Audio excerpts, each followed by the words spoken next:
Hi, welcome to our channel where we share the most intriguing stories. When biologist Aidan Sloan inherits 300 acres of untouched forest, he thinks he's found peace until a powerful HOA sets its sights on his land.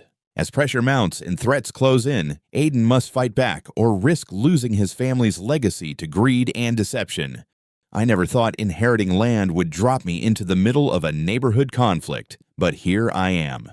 My name is Aidan Sloan. I'm 39, and I'm a biologist who's always been more at home in the woods than in a boardroom. My grandfather left me nearly 300 acres of forest land when he passed, along with the house he built by hand before World War II. This house isn't some flashy mansion. It's an old two-story with creaky floors, a wide front porch, and a roof I've patched more times than I can count. But it's home. The land, though, the land is the real treasure. Thick forest stretches in every direction, full of wildlife, rare plants, and a peace you can't put a price on. When I took ownership, I made sure every document was airtight. I combed through land records, county maps, and old agreements. I wanted no surprises, and sure enough, my land was entirely outside any HOA jurisdiction.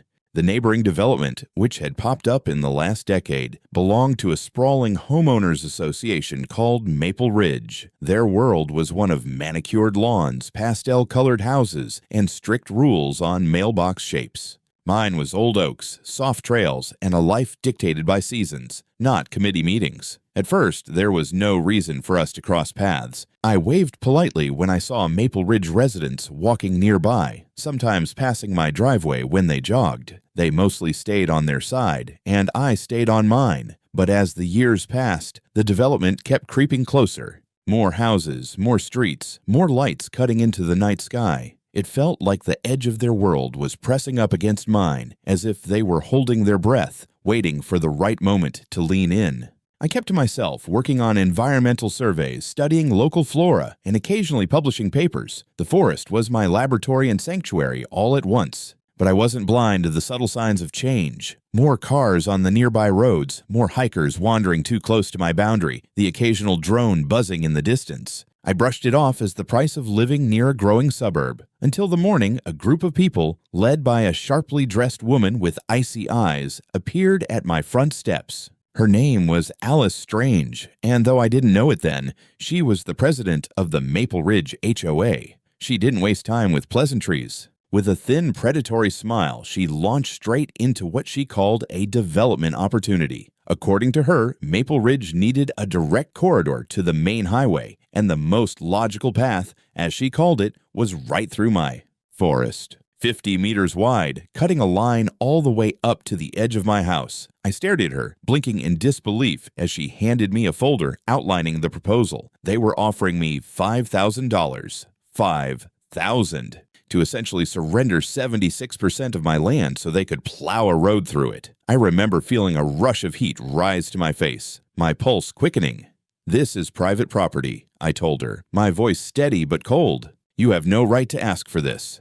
Alice tilted her head slightly, the corners of her mouth twitching into a small, sharp smile. "Oh, Mr. Sloan," she said softly, "we'll see who has the right." I stood there on the porch, coffee mug cooling quickly in my hand, as Alice Strange's words hung heavy in the air. Her entourage, 2 men in crisp suits and a younger woman with a clipboard, loitered just behind her, watching me with polite, expectant smiles. I glanced down at the folder she'd handed me, its cover embossed with the Maple Ridge HOA logo. Inside were glossy diagrams, maps, and what looked like an entire pitch deck explaining how their proposed corridor would benefit the entire community. I tried to control my breath. "Let me get this straight," I said slowly, looking Alice directly in the eye. "You want me to give up more than 3/4 of my private land for a community road I have no stake in?" Alice's smile didn't waver. "It's not about giving up, Mr. Sloan. It's about contributing to a greater cause. A fair exchange. Our appraisers believe the value of the land section needed for the corridor is around $5,000. We think that's more than reasonable." I let out a soft, disbelieving laugh. $5,000, I repeated, almost tasting the absurdity on my tongue. That wouldn't cover replacing my front gate, let alone the ecological value of that land. Her expression hardened slightly. "We're offering you a chance to cooperate now, in good faith. This project has the backing of Maple Ridge residents and our expansion committee. I'm sure you understand how growth works, Mr. Sloan. Holding on to underused land when the surrounding area is flourishing. Well, it's a bit short-sighted. I set the mug down on the porch railing, feeling my jaw clench. My land isn't underused. It's protected. It's been in my family since before your subdivision existed, and it's not for sale. Not for any price, and certainly not to pave over for a commuter shortcut. Alice's eyes flickered briefly, the only sign I saw of irritation, before she straightened her shoulders, smoothing her tailored jacket. "We'll see about that," she said softly. Then, as if on cue, the two suited men politely handed me business cards, murmuring pleasantries, and the young woman quickly scribbled something on her clipboard. Within moments, the delegation turned, walking back down my gravel driveway with smooth, practiced ease. I watched them climb into a black SUV parked just beyond my gate. Alice paused at the door, casting one final glance over her shoulder. Her smile was polite, but the glint in her eyes was anything but friendly. As the vehicle disappeared down the road, I felt a knot tighten in my stomach. I'd known people could be entitled. I'd read plenty of horror stories about HOAs, but I hadn't expected them to knock on my door with such brazenness, demanding a third of a century-old property like it was theirs for the taking. For the next hour, I paced the house, rereading the papers they'd left. There were preliminary sketches of the road, traffic flow estimates, even pre-approved contractor agreements. They were far more prepared than I'd realized, as if they assumed I'd just roll over at the first request. But they were wrong. I sat at my desk, pulled up the legal documents for the land, and reviewed every inch of boundary lines, zoning restrictions, and property rights. I wasn't just some recluse in the woods. I knew what this land was worth. Not just in dollars, but in history, ecology, and family legacy. They wanted a fight? They were about to learn they'd picked the wrong man. The first sign that things were escalating came just days later. I was walking down the driveway to check the mailbox when I noticed something strange near the entrance to my land. Two bright orange signs had been hammered into the ground right next to my gate. They read, "Temporary access restriction, authorized personnel only." At first, I thought the county had put them up by mistake, but the small print at the bottom revealed the Maple Ridge HOA logo. My stomach twisted. I yanked the signs out of the ground, heart pounding, and tossed them aside. On the drive back up, I noticed something else, a drone hovering just above the tree line. It made slow, lazy circles over my house, its little camera lens reflecting the afternoon sun. I stood frozen for a moment, then waved my arm sharply. The drone paused, then zipped away toward the Maple Ridge neighborhood. By the time I got back to the house, I was furious. I called the local police department to report unauthorized signs on private property and an apparent drone trespassing over my land. The officer on the line sounded sympathetic but cautious, telling me they'd send someone to make a report. The next morning, I found an official-looking letter stuck in my mailbox. I tore it open, already feeling the tension rise. Inside was a notice of complaint, noise violations, unauthorized land use, improper waste disposal, all directed at me, and all, of course, complete fabrications. I could feel the heat in my face as I realized what was happening. The HOA wasn't just pushing with a friendly proposal anymore. They were trying to squeeze me with pressure tactics. I called my lawyer that afternoon, explaining everything. The visit, the signs, the drone, the letters. He calmly advised me to start documenting everything, no matter how small. Take photos, save emails, record conversations. It was clear they were laying the groundwork for something bigger, and I had to be prepared. Not wanting to wait for the next move, I hired a private investigator. I needed eyes on what the HOA was doing behind the scenes. Within days, the investigator uncovered disturbing details. The HOA, led by Alice, had already signed preliminary agreements with road construction companies. They were telling contractors and residents alike that the deal for the land was essentially done, brushing off any mention of the legal ownership standing in the way. Worse, they had circulated doctored maps implying that my forested land was part of the community's future development zone. I sat at my desk late that night, the documents spread out before me like a slow-burning disaster. Anger tightened in my chest. They weren't just being aggressive. They were counting on me, folding under the pressure, hoping I'd give in before the fight even began. I looked out the window, eyes tracing the edge of the tree line, where the moonlight shimmered faintly on the leaves. No one had ever tamed this forest. Not storms, not time, not even developers who'd tried before. And they weren't about to start now. Over the next few days, I barely slept. My lawyer and I worked nonstop, pulling every record, every zoning map, every scrap of documentation tied to my land. Meanwhile, the private investigator delivered update after update, and each one painted an uglier picture. Alice and the HOA weren't just pushing, they were orchestrating a full-scale campaign, moving behind the scenes to make their road a reality before I even had a chance to fight back. The investigator dug up emails between HOA board members where they openly discussed strategies to wear me down, referring to me as an obstructionist and a selfish land hoarder. They'd already approached the county council trying to fast-track permits, though, as my lawyer pointed out with a smirk, they couldn't permit a project on land they didn't legally control. What hit me hardest, though, was finding out they had falsified documents. One evening, the investigator handed me copies of internal HOA paperwork that included maps showing my property as part of their jurisdiction, maps that were altered versions of public records. They'd shaded in my forest, labeled it Phase 4 expansion, and circulated those doctored files to contractors and residents. I stared at the pages, a cold chill running down my spine. This wasn't just pushy neighbors. This was calculated fraud. To make matters worse, the investigator confirmed that the HOA had already taken deposits from contractors for initial roadwork, fully convinced they'd bulldoze through my land in a matter of weeks. They were gambling on one thing, that I wouldn't have the time, money, or will to stop them. But they'd underestimated me. I threw myself into gathering evidence, documenting every unlawful sign, every letter, every drone flyover. I set up motion-activated cameras at the edges of the property, capturing HOA vehicles pulling up to the boundaries and, in one particularly damning clip, a group of men unloading surveying equipment right onto my land. I kept detailed logs, saved emails, and recorded phone calls. My lawyer began drafting not one but multiple lawsuits: trespassing, harassment, attempted property fraud, and violation of privacy laws. We compiled a detailed packet of evidence, including the investigators' reports, video footage, and photographic proof. We even reached out to some of the contractors and subcontractors listed in the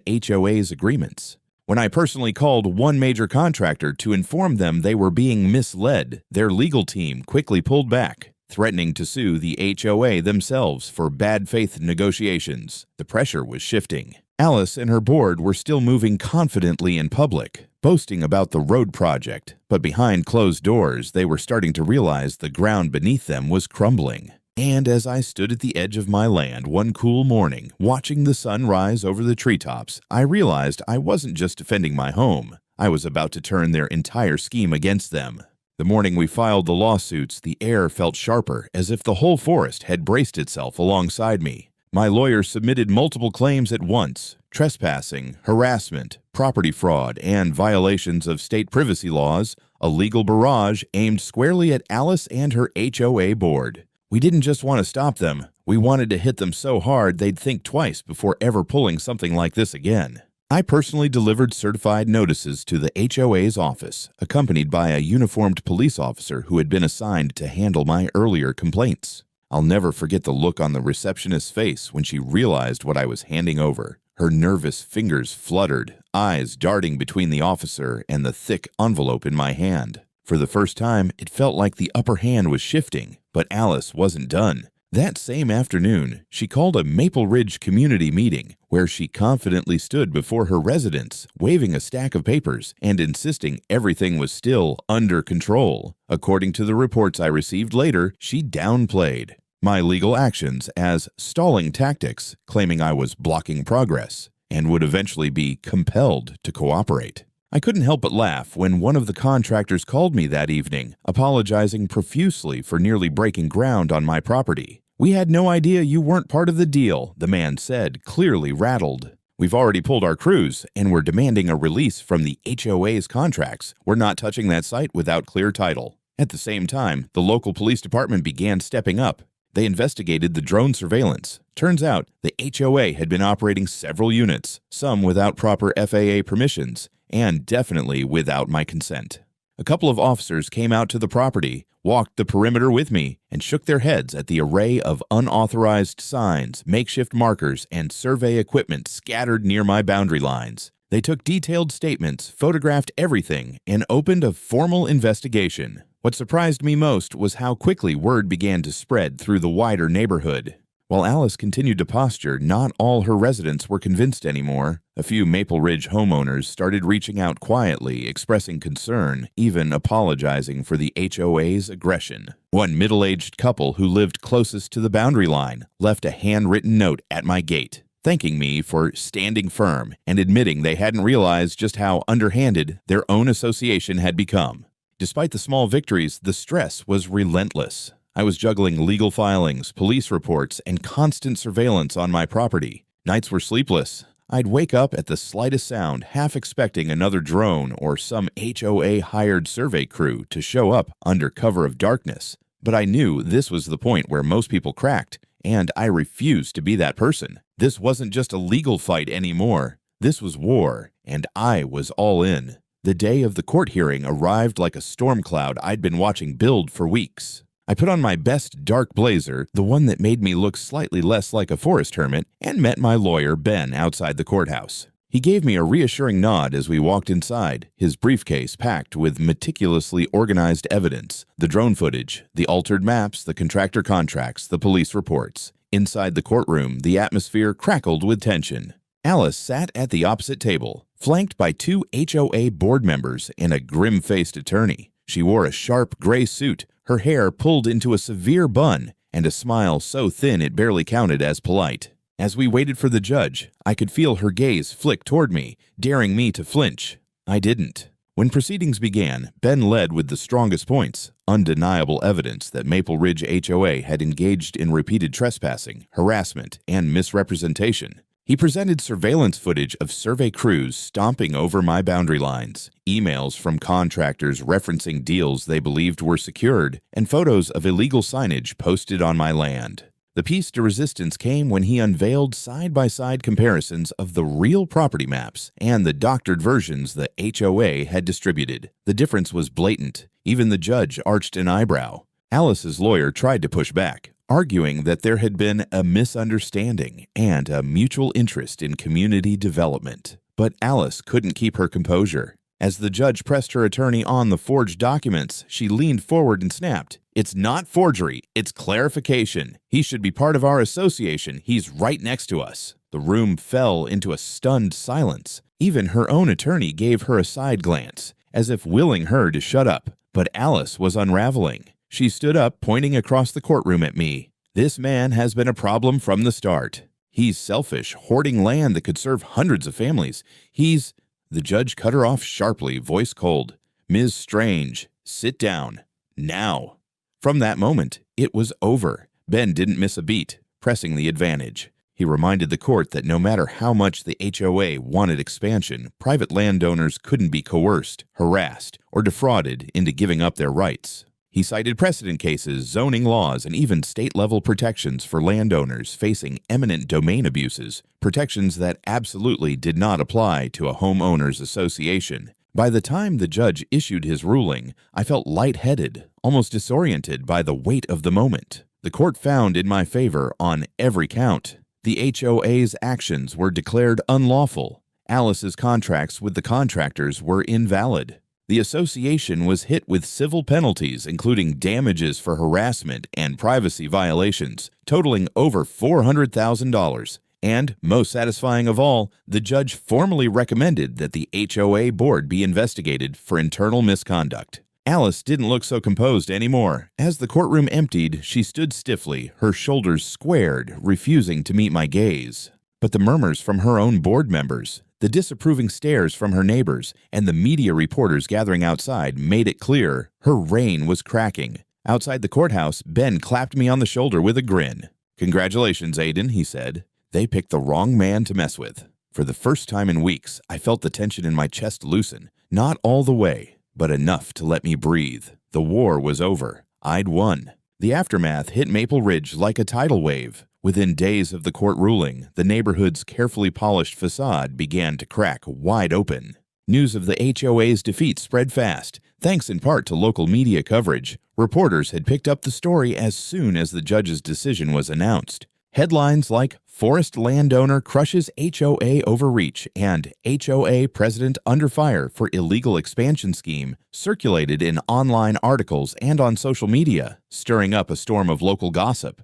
I watched it all unfold from my quiet porch, sipping coffee as residents trickled past the edge of my land, some shooting glances of curiosity, others looking downright embarrassed. It was surreal. For so long, I'd been the outsider, the quiet landowner at the edge of their growing development. Now, suddenly, I was the man who'd stood up to the HOA and won. The real collapse began within the HOA's own ranks. Residents, furious over the lawsuits and the massive fines the association now owed, called for an emergency board meeting. My investigator, who still had a few sources inside Maple Ridge, fed me updates. Homeowners were demanding answers, questioning how their fees had been wasted on a reckless power grab. Alice, once untouchable, was now cornered. Facing angry neighbors and the threat of internal audits, she resigned within a week, her resignation letter terse and unapologetic. But the damage went deeper. Contractors, eager to avoid litigation, filed claims against the HOA for breach of contract.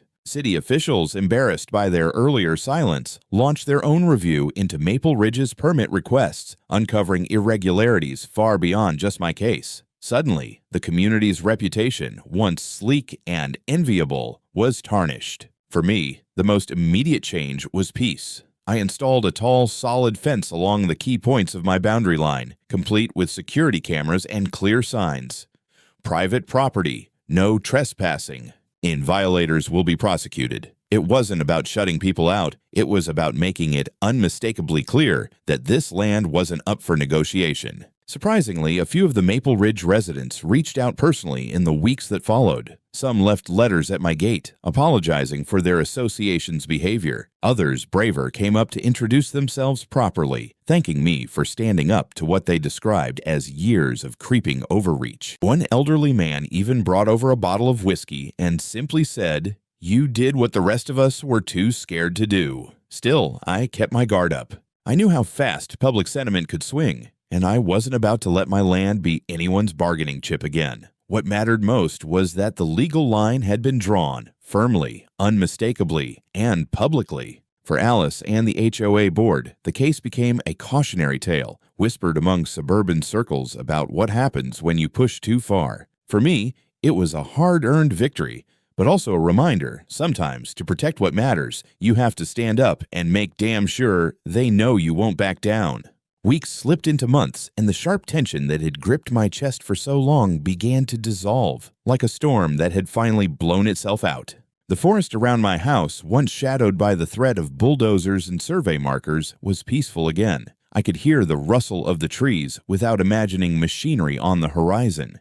The trails I'd walked 1,000 times felt like mine again, not just legally, but emotionally, as if the land itself had waited for me to reclaim it fully. I spent my days returning to the work I loved. I documented local wildlife patterns, tracked seasonal shifts, and even began drafting a research paper on an endangered wildflower that thrived in a quiet corner of the property. My house, once feeling like a fortress under siege, turned back into a home. I repaired the worn porch steps, sanded down old railings, and finally built the little greenhouse I'd been dreaming about for years. The new fence stood tall along the border, its heavy wooden panels marked by clean professional signs. Private property, entry prohibited. Attempted land grabs will be met with legal action. Every time I walked past it, I felt a small flicker of satisfaction. Not spite, not triumph, just a quiet, steady reassurance that I had protected what mattered. From time to time, I still saw the residents of Maple Ridge. Some avoided eye contact, ducking their heads when they passed. Others, especially the ones who'd privately thanked me, offered polite waves or brief nods. The HOA, now under new leadership, seemed determined to keep its head down, focusing on repairing internal trust after Alice's disastrous fall. I didn't care much what they did, as long as they left me and my land alone. Alice herself became something of a local legend, but not in the way she might have liked. I heard through town gossip that she'd moved out, her reputation too battered to recover. Contractors avoided her, and her name popped up occasionally in online articles about overreaching HOAs, always as a warning, never as an example to follow. One evening, as the sun dipped low over the treetops, I sat on my porch with a glass of whiskey, the air cool and sweet with pine. I listened to the evening bird song, the faint rustle of deer in the distance, and the soft creaking of the old house settling for the night. For the first time in a long time, I felt fully at peace. This land had been in my family for generations. It had weathered storms, droughts, fires, and now, thanks to sheer stubbornness and a hell of a legal fight, it had survived the greedy hands of people who thought they could claim it with contracts and threats. I smiled to myself, raising my glass slightly toward the darkening woods. "Let them try again," I murmured softly. "Just let them." And with that, I leaned back, the forest stretching wide and quiet before me, knowing no one, no matter how entitled, no matter how connected, would ever steal it away.